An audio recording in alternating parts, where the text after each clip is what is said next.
run by students for students. When it first began, however, it wasn't exactly that objective and aim. It first started off as MAD, Mothers Against Drunk Driving. It was a group started by concerned mothers to combat the drunk driving epidemic of the 80s.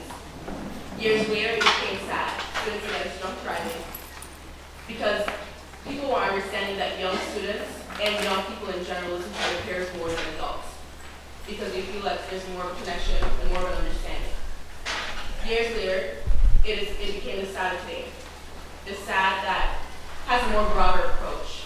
A SAD that raises awareness for not only one social issue, but all that we have. Not all, and most of the issues that we have in most people. Today, we are doing both the Chain Life Assembly and the Assembly for Suicide Prevention. But first, I'm going to mention the Chain of Life Assembly. So, SAD started off, the chapter that we have here, started off in 2002, after the death of Andrew Ross, also known as Doug. He was unfortunately in a drunk driving incident, and he unfortunately didn't make it. And the Chain of Life mentioned, it also resembles that and embodies unity, and also embodies Jared Martin, because of how, so let's look at the Chain of Life for a quick second. The links represent all of us. Once a link is broken, the chain is no longer the same, no matter how you repair it. And this reminds us that we are all community. What affects one of us affects all of us. And that's the importance of it. But this will be at the end of the meeting, the assembly. We also want to mention, it is Suicide Prevention Week, like I just mentioned. It is Wednesday, the third day in. And this is the primary reason of why we're here. We wanted to, it was pertinent that we have this meeting, assembly, whatever we want to call it, because of the rise in suicides amongst young people, and also one of our own, Jared Martin. I and everyone in SAD are grateful to the people who are here, our speakers, Ms. Sasha, the counselor at the school, and Ms. Deborah Martin, Jared's mom. So please give them a round of loud.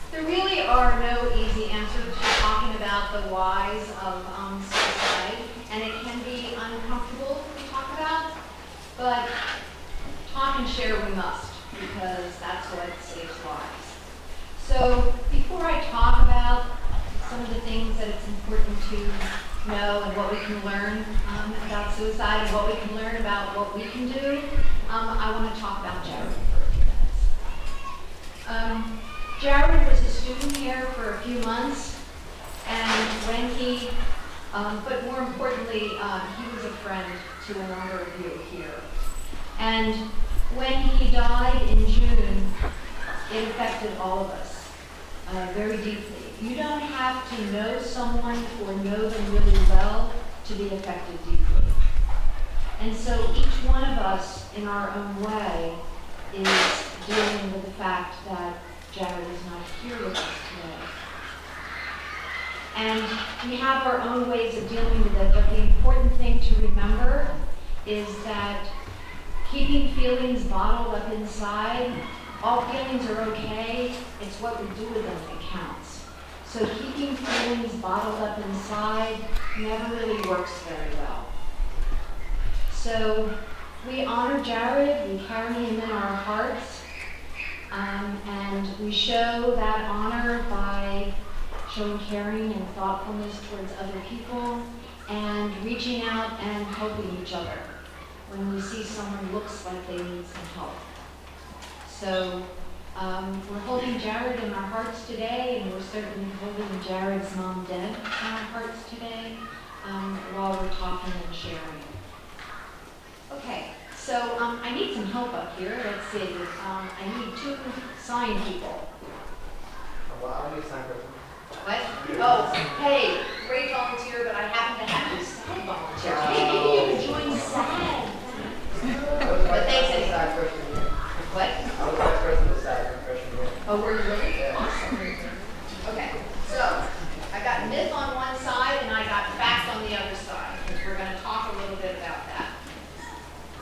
let me check my time because I want to make sure that we leave a lot of time for Jared's mom to share. Okay, so fact or myth? Suicide can't be prevented. If someone is set on taking their own life, there is nothing that can be done to stop them. Fact or myth? Myth, right. All right, so the fact is that it is preventable, and that the vast majority, not everybody, but the vast majority of people contemplating suicide don't really want to die. They are seeking an end to intense mental and or physical pain. So interventions can save lives. And in fact, that the American Association of Suicidology estimates that for each teen death by suicide, there's another 100 to 200 unsuccessful attempts. That's really a large number, huh? Yeah. Okay, fact or myth? Asking someone if they are thinking about suicide will put the idea in their head and then cause them to go ahead and try to kill themselves. Fact or myth? Myth, right. Okay. This is the one that kind of is taking a long time in our culture, in our society, as well as other cultures. Different cultures have different ways of viewing suicide, of course.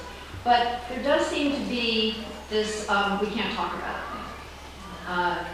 When you fear that someone you know is in crisis or depressed, asking them what's going on can actually help.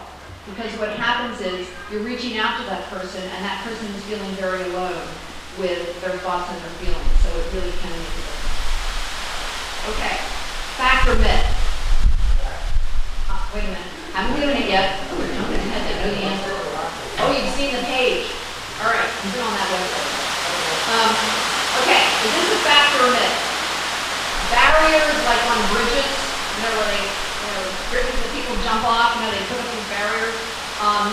Safe firearm storage or taking guns away, or other actions to reduce access to lethal weapons, the methods of suicide doesn't work. People will just find another way.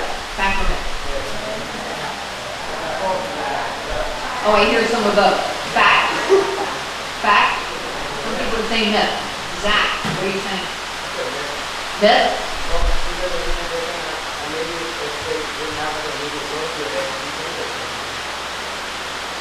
If they don't have an immediate, what did you say about immediate? I didn't hear it, I'm sorry.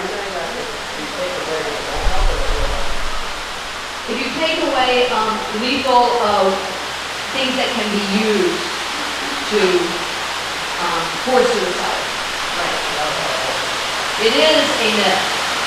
And the reason it's a myth is because people in the moment, remember in crisis, so it's a feeling of the moment. And in that moment, by getting rid of what's around, can actually deter, can put it off, and the person's feelings might shift and change a lot. I can't hear you. They will rethink it. It's very possible. Okay.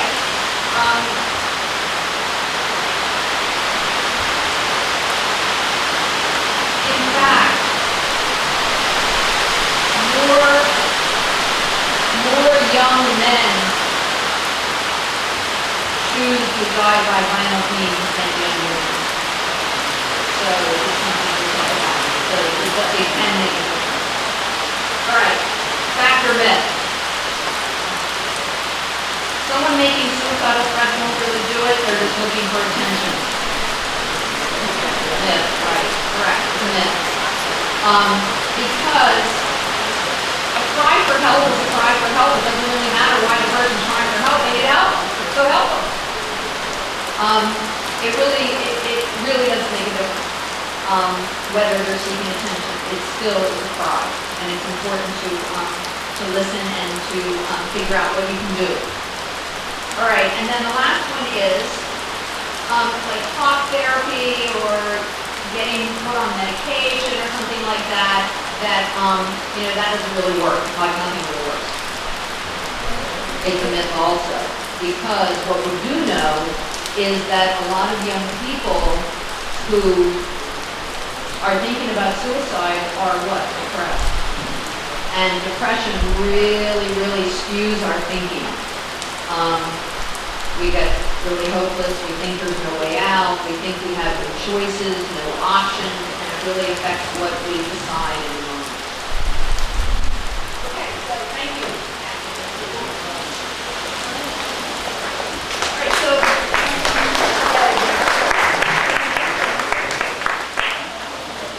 All right, so one of the things about this time in your life is that every single one of you is really faced with a lot of challenges. This is a very unique time of life. A lot of pressures on everybody.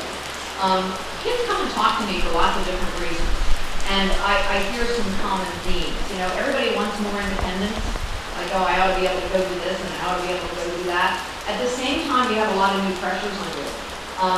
People are thinking about, you know, you got pressure of getting into college. You got pressure about grades right now.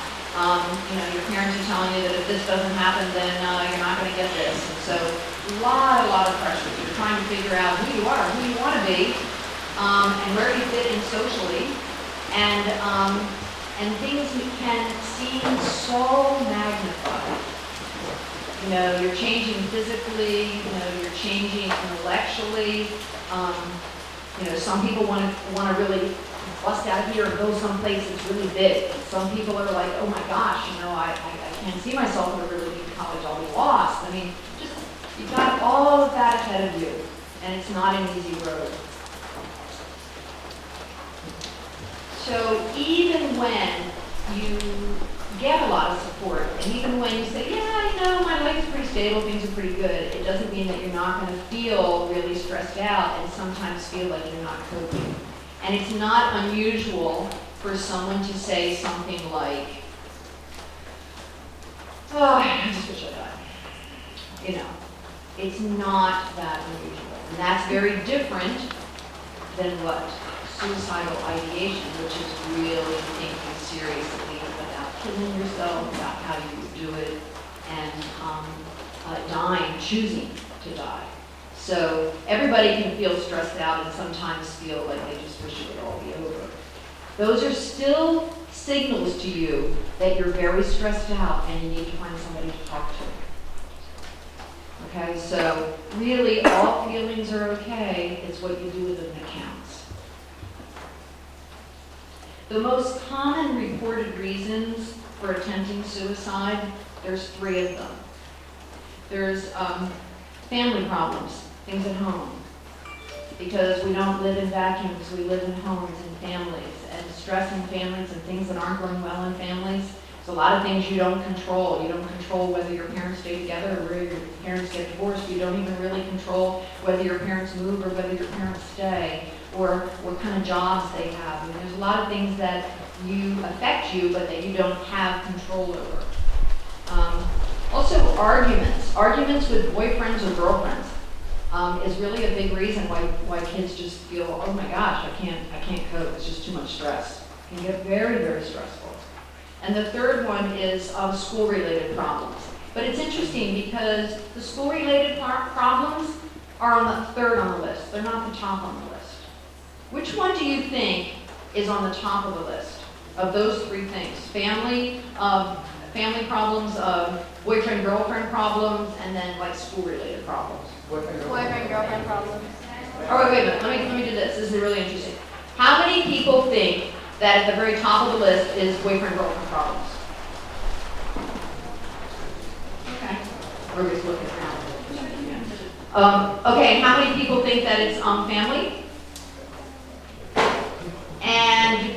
And I already said that school was on the bottom. It is almost twice as many people say family as boyfriend girlfriend, although they rate that higher than school stuff. So that is interesting. All right. The other thing that happens in high school, I know what's going on here, it's no different here than any other school, is substance abuse. Over half of teen suicides, there was some form of substance abuse that same day. Okay, we're talking about alcohol, we're talking about smoking, getting high. It clouds your thinking, changes your thinking. Maybe feelings that you already had get magnified, so your sense of kind of hopelessness gets magnified, or maybe it kind of numbs you out a little bit, and then you feel brave enough to do maybe what you weren't going to do before. So it's definitely a factor. Depression is another big one. I talked about that a little bit earlier, in that when we are depressed, we really focus on the negative things, and we downplay our own worth. And perspective plays such a big part in our lives. You know, we can't change reality sometimes, but we can change our perspective. Like I was telling Deb, Jared's mom, that remember when it was really raining hard earlier today?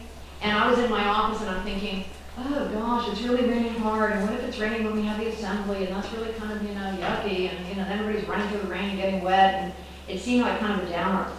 So that was my perspective at first. And then I was like, hey, wait a minute, Sasha. Rain is, it's all about rebirth, and things need rain to grow. And then all of a sudden I was like, hey, that's really cool. Hey, it can rain all day, that's fine, I really love rain. So it's really about perspective. And when we find ourselves going this way with it, what can we do? We can pull ourselves back this way. We all have the ability to do that. All right, so you have a handout, and I'm only going to talk a few more minutes because I want to give you a chance to ask questions, and then I want to turn it over to Deb. But I gave you, I put together a handout for you that says suicide prevention is everyone's business, and to know some of the warning signs. And it's often said that suicide is a permanent solution to a temporary problem. But when we're in the middle of the problem, it doesn't feel temporary. And that's where friends come in, and that's where family comes in, and that's where other adults you trust come in. Because when you don't feel, you can't see that there's any options, you can't see that there's any other way to look at it, other people can. So this is a mnemonic device where it has the warning signs, is path warm. I got this off of, I think, the American Association of Suicide Prevention. It was a neat little thing. So we already talked about the substance abuse. We talked about, threatening or talking about killing yourself. Maybe you're feeling this way, or maybe you know somebody who kind of just begins to feel that like there's no sense for living, that kind of hopeless feeling, feeling trapped, there's no way out, nothing will work, nothing will change. And then, people's moods changes. I mean, we all have mood changes, and some days we wake up and we just don't really feel great, we're kind of blah, and other days we're like kind of down, maybe something happens that rocks our boat. And, but we usually rally. But mood changes that this is referring to is more of a really up and down. Like just feeling so angry and so rageful, and then kind of being really down in the dumps. So really dramatic changes. If you're concerned about anybody, if you're like, oh wow, if one person has one thing, well, it's still something to think about, but it doesn't mean that they're going to choose suicide. But it's when you see some of these together. But if you have any friend or anyone you know, or yourself, who thinks that might be going down this path and you're a little concerned, that's when you reach out. And that's when you reach out to somebody, or you reach out yourself to someone else. So what can you do? Talking a little specifically about that. Let's say you have a friend, say someone here at school, or someone that you know outside of school. You want to be willing to listen. Sometimes we get uncomfortable when people are saying something. We sort of unconsciously try to shut them down. We go, yeah, well, it's not so bad. Or we kind of minimize it maybe. Or maybe we're just so like, oh my gosh, this is really something this person is telling me. I don't know what to do with this. And so we kind of get, like, we're not sure whether we want them to keep talking. So you want to be non-judgmental. And you don't want to start debating whether suicide is right or wrong. And probably you're sitting there thinking, I would never do that. But, there's kind of subtle ways for us to kind of be judgmental sometimes. So we have to be careful. We want to listen to somebody and we want to really hear what they're talking about and let them know that we're there for them.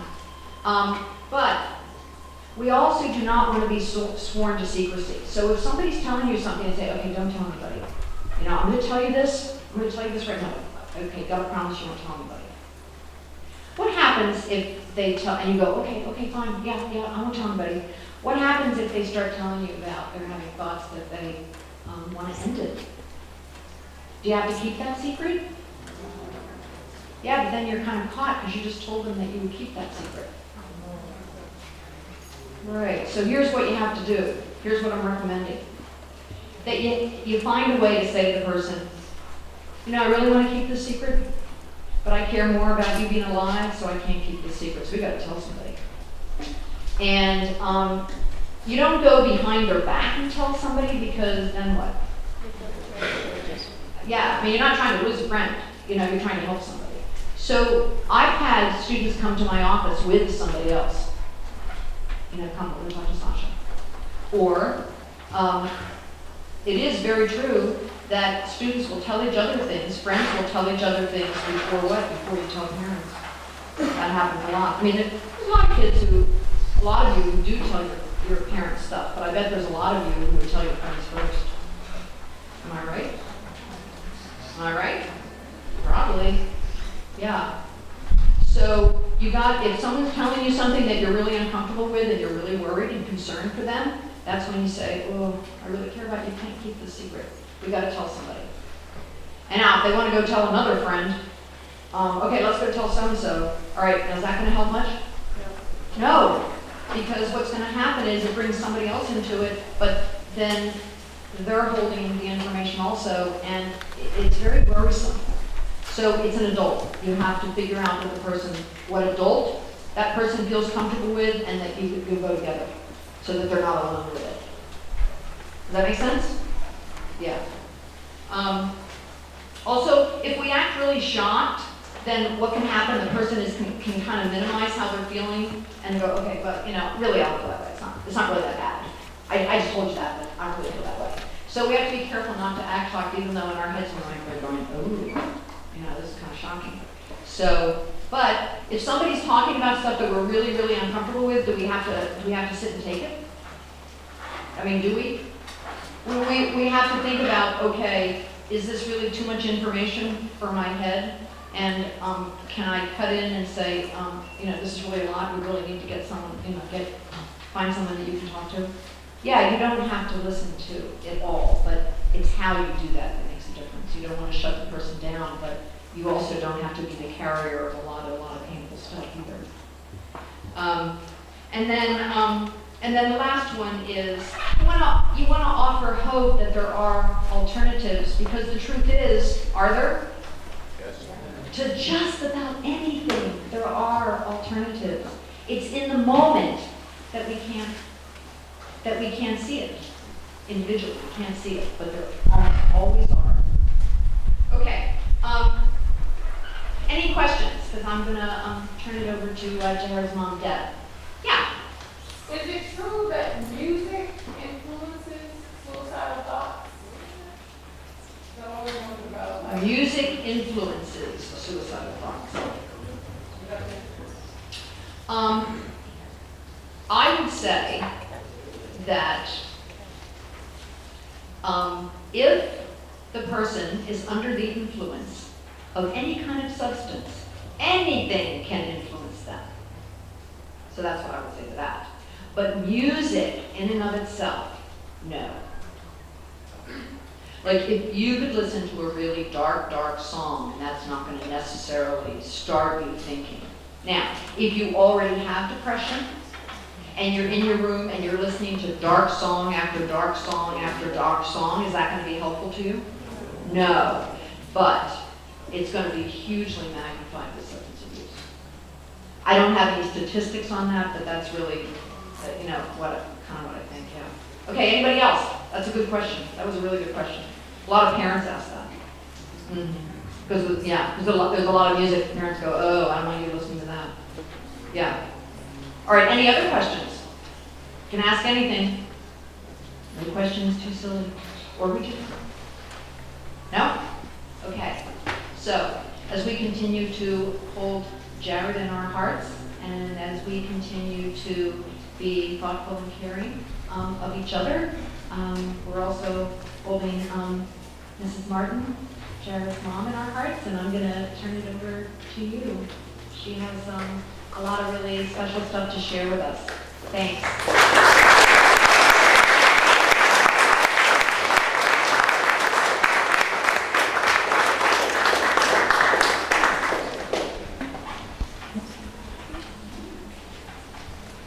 Good afternoon. I met some of you on the soccer field. I've met others of you on the boardwalk, running around with my son. And others of you I've met here at Good Hope.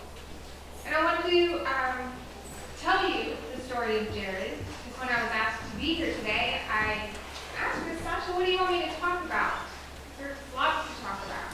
She said, I want you to tell the story of being Jared's mom. Easy one for me. The story of Jared starts long before you ever met him. Before Jared came along, I